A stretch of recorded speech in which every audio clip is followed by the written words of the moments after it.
आजकल की भागदौड़ भरी जिंदगी में तनाव एक सामान्य अनुभव बन चुका है। हम अक्सर तनाव के लिए बाहरी परिस्थितियों को जिम्मेदार ठहराते हैं, जैसे नौकरी की कठिनाइयां, पारिवारिक समस्याएं या सामाजिक दबाव। लेकिन क्या आपने कभी सोचा है कि तनाव का असली कारण क्या है? तनाव असल में हमारी मानसिक और भावनात्मक प्रतिक्रिया है, जिसे हम अपनी सोच और धारणाओं के माध्यम से अनुभव करते हैं। इस लेख में हम विस्तार से जानेंगे कि हमारे तनाव का असली कारण क्या है और हम इसे कैसे समझ सकते हैं और नियंत्रित कर सकते हैं। 1. तनाव का स्रोत, हमारी सोचने की प्रक्रिया। तनाव अक्सर उस सोचने की प्रक्रिया से उत्पन्न होता है जो हमारी वास्तविकताओं से मेल नहीं खाती। हमारी समस्याओं की जड़ अक्सर बाहर नहीं, बल्कि हमारे भीतर होती है। हमारा मस्तिष्क उन स्थितियों पर प्रतिक्रिया करता है जिन्हें हम चुनौतीपूर्ण या खतरनाक मानते हैं। जब हम किसी समस्या का सामना करते हैं, तो हम उसे कैसे देखते हैं, यह बहुत मायने रखता है। अगर हम किसी समस्या को बड़ी चुनौती या बाधा के रूप में देखते हैं, तो हमारे शरीर में तनाव की प्रतिक्रिया उत्पन्न होती है। हमारा मन और शरीर लड़ो या भागो की स्थिति में आ जाता है, जिससे हृदय की धड़कनें तेज हो जाती हैं, मांसपेशियों में तनाव आता है और सोचने की प्रक्रिया अव्यवस्थित हो जाती है। लेकिन अगर हम किसी चुनौती को एक अवसर के रूप में देखते हैं, तो हमारा दिमाग उसे एक सकारात्मक चुनौती मानता है और हम बेहतर तरीके से प्रतिक्रिया करते हैं। 2. अस्वीकृति और अस्वीकार्यता। हम अक्सर अपनी समस्याओं को स्वीकार नहीं कर पाते। यह अस्वीकृति ही तनाव का एक बड़ा कारण है। हम जीवन को एक निश्चित तरीके से देखने की कोशिश करते हैं, और जब चीज़ें हमारी अपेक्षाओं के अनुसार नहीं होती, तो हम तनाव में आ जाते हैं। जीवन हमेशा हमारे नियंत्रण में नहीं होता, और यह समझना बेहद ज़रूरी है कि असल में अस्वीकृति ही तनाव को जन्म देती है। जब हम किसी स्थिति को नियंत्रित करने की कोशिश करते हैं और वह हमारी इच्छाओं के अनुसार नहीं होती, तो हम दुखी हो जाते हैं। इसलिए जीवन की अप्रत्याशितता को स्वीकार करना तनाव से मुक्ति पाने का पहला कदम है। 3. भविष्य की चिंता और तनाव। हमारे तनाव का एक और बड़ा कारण है भविष्य की चिंता। हम अक्सर यह सोचते रहते हैं कि आगे क्या होगा। यह चिंता हमें वर्तमान के आनंद से दूर ले जाती है और हमारे मन को एक अनिश्चित भविष्य में उलझा देती है। हम भविष्य को नियंत्रित करने की कोशिश करते हैं, लेकिन यह समझना ज़रूरी है कि भविष्य हमारे हाथ में नहीं होता। इससे निपटने का सबसे अच्छा तरीका है वर्तमान में जीना और भविष्य की चिंताओं को छोड़ देना। यह एक कठिन प्रक्रिया हो सकती है, लेकिन जब हम इसे समझ लेते हैं, तो हमें मानसिक शांति मिलती है। 4. समाज की अपेक्षाएं और तनाव। समाज की अपेक्षाएं भी हमारे तनाव का एक बड़ा कारण हो सकती हैं। समाज हमें कई बार एक निश्चित ढांचे में ढालने की कोशिश करता है। हमसे अपेक्षा की जाती है कि हम एक विशेष प्रकार की नौकरी करें, एक निश्चित जीवन शैली अपनाएं और एक खास तरीके से व्यवहार करें। जब हम इन अपेक्षाओं पर खरे नहीं उतर पाते, तो हम खुद को नाकाम महसूस करने लगते हैं।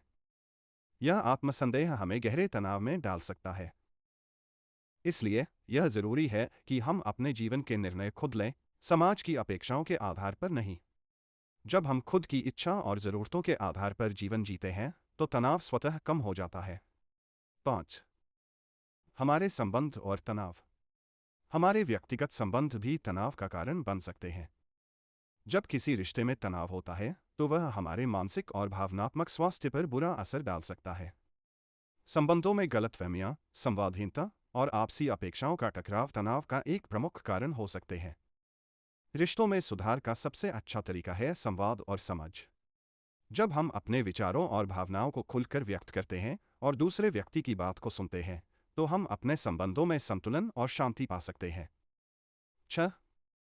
स्वयं की अपेक्षाएं और तनाव। हम खुद से भी कई बार ऐसी अपेक्षाएं पाल लेते हैं जो पूरी नहीं हो पाती। हम यह सोचते हैं कि हमें हर परिस्थिति में सफल होना चाहिए, हमें कभी असफल नहीं होना चाहिए। यह मानसिकता हमारे तनाव को और बढ़ा देती है। हम यह भूल जाते हैं कि जीवन में असफलताएं भी आती हैं और असफलताओं से हमें सीख मिलती है। खुद से अधिक उम्मीदें रखना और हर बार उन पर खरा उतरने की कोशिश करना तनाव को जन्म देता है। 7. शारीरिक स्वास्थ्य और तनाव। तनाव का एक बड़ा असर हमारे शारीरिक स्वास्थ्य पर भी पड़ता है। जब हम मानसिक रूप से तनावग्रस्त होते हैं, तो यह हमारे शरीर पर भी बुरा असर डालता है। लगातार तनाव में रहने से हमारी रोग प्रतिरोधक क्षमता कमज़ोर हो जाती है, जिससे हम जल्दी बीमार पड़ने लगते हैं। तनाव के कारण हृदय रोग, मधुमेह और उच्च रक्तचाप जैसी बीमारियां भी हो सकती हैं। इसलिए शारीरिक और मानसिक स्वास्थ्य के बीच संतुलन बनाए रखना जरूरी है। 8. कैसे करें तनाव से निपटने की शुरुआत? तनाव से निपटने के लिए सबसे पहले हमें यह समझना होगा कि तनाव हमारी सोच का परिणाम है। जब हम अपनी सोच बदलते हैं, तो तनाव भी धीरे धीरे कम हो जाता है। इसका पहला कदम है स्वीकृति। हमें यह स्वीकार करना होगा कि जीवन में समस्याएं होंगी और हम हर चीज पर नियंत्रण नहीं रख सकते। इस स्वीकृति के साथ जब हम हर स्थिति का सामना करते हैं, तो हमारा मन शांत रहता है और तनाव कम होता है। 9. ध्यान का महत्व। ध्यान मानसिक शांति प्राप्त करने का सबसे अच्छा तरीका है। जब हम ध्यान करते हैं, तो हमारा मन शांत होता है और हम अपने विचारों को नियंत्रित कर पाते हैं। ध्यान से हमारे मानसिक तनाव में कमी आती है और हमारी सोच सकारात्मक होती है। हर दिन 10 से 15 मिनट का ध्यान हमारे मानसिक और भावनात्मक स्वास्थ्य के लिए बहुत लाभकारी होता है। यह तनाव को नियंत्रित करने का एक प्रभावी तरीका है। 10. सकारात्मक सोच और तनाव। हमारे विचार ही हमारे जीवन की दिशा तय करते हैं। जब हम सकारात्मक सोचते हैं, तो हमारा जीवन भी सकारात्मक दिशा में चलता है। लेकिन जब हम नकारात्मकता से घिरे रहते हैं, तो तनाव बढ़ता है। सकारात्मक सोच को अपनाना आसान नहीं होता, लेकिन इसे अभ्यास से सीखा जा सकता है।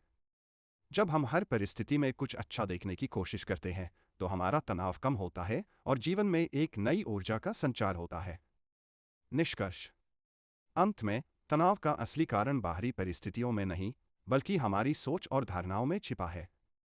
जब हम जीवन की अनिश्चितताओं को स्वीकार करते हैं, समाज की अपेक्षाओं से ऊपर उठते हैं और अपनी सोच को सकारात्मक दिशा में मोड़ते हैं, तो तनाव स्वतः कम हो जाता है। ध्यान, स्वीकृति और सकारात्मक सोच तनाव से निपटने के 3 प्रमुख तरीके हैं। अगर हम इनको अपने जीवन का हिस्सा बना लें, तो हम मानसिक शांति और खुशी प्राप्त कर सकते हैं।